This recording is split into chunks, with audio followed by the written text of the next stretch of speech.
Shri Sandeep Warrier BJP നേതാവ് സന്ദീപ് വാര്യർ നമ്മളൊപ്പം ചിരിക്കുകയാണ്. ശ്രീ സന്ദീപ് വാര്യർ, സഭയിൽ രാഹുലിന്റെ ഭാഗത്തു നിന്നും ഹൈന്ദവ സമൂഹത്തെ അധിക്ഷേപിക്കുന്ന തരത്തിലുള്ള പരാമർശങ്ങളാണ് ഉണ്ടായത്. അദ്ദേഹം പ്രധാനമായും പറഞ്ഞിരിക്കുന്നത് ഹിന്ദു എന്ന് പറയുന്നവർ രാജ്യത്ത് പ്രശ്നങ്ങൾ ഉണ്ടാക്കുന്നു എന്നായിരുന്നു. എങ്ങനെയാണ് ഈ ഒരു സാഹചര്യത്തെ താങ്കൾ നോക്കിക്കാണുന്നത്?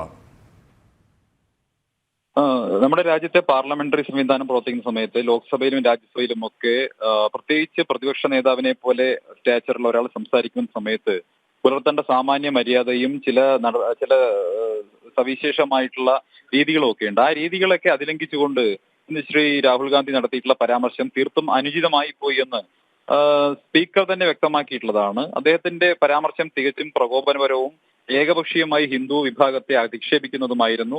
ഹിന്ദുക്കൾ പൊതുവെ ഹിംസാകാരികളും അക്രമകാരികളുമാണെന്ന ധ്വനി വരുന്ന രീതിയിൽ ഒരു വിഭാഗത്തെ മുഴുവൻ ആക്ഷേപിക്കുന്ന രീതിയിലുള്ള പ്രതികരണമാണ് അദ്ദേഹം നടത്തിയത്.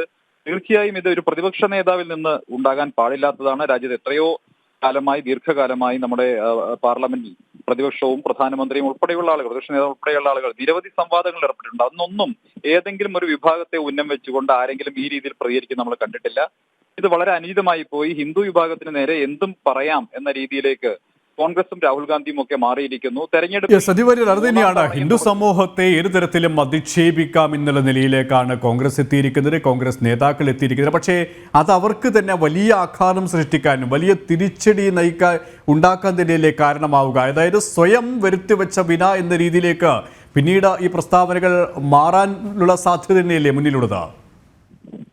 അല്ല, തീർച്ചയായും ഈ മൂന്നാം തവണയും തുടർച്ചയായി പരാജയപ്പെട്ട് 100-ൽ താഴെ സീറ്റുകളുമായി പ്രതിപക്ഷത്തിരിക്കുന്ന ഒരു സംഘടനയുടെ നേതാവ് എന്തോ വിജയിച്ച് വന്നതുപോലെയുള്ള ചില അഭിപ്രായ പ്രകടനങ്ങളാണ് ഇവിടെ നടത്തുന്നത്. ഇവിടെ മൂന്നാം തവണയും ജനങ്ങളുടെ മാൻഡേറ്റ് ലഭിച്ചുകൊണ്ട് വീണ്ടും അധികാരത്തിലെത്തിയിട്ടുള്ള നരേന്ദ്രമോദി സർക്കാർ, ആ സർക്കാരിന്റെ തുടക്കത്തിൽ രാഷ്ട്രപതിയുടെ നയപ്രഖ്യാപന പ്രസംഗത്തിന് ശേഷം നടത്തേണ്ട ചില നടപടിക്രമങ്ങളുണ്ട്. അവിടെ മറ്റൊരു വിഷയവും ഉന്നയിക്കാൻ പാടില്ലാത്തതാണ്. രാഷ്ട്രപതിയുടെ നയപ്രഖ്യാപനവുമായി ബന്ധപ്പെട്ട കാര്യങ്ങളാണ് ചർച്ച ചെയ്യേണ്ടത്. ഇതൊക്കെ എത്രയോ കാലമായി നമ്മുടെ പാർലമെന്ററി സംവിധാനത്തിൽ പിന്തുടർന്ന കീഴ്വഴക്കങ്ങളാണ്.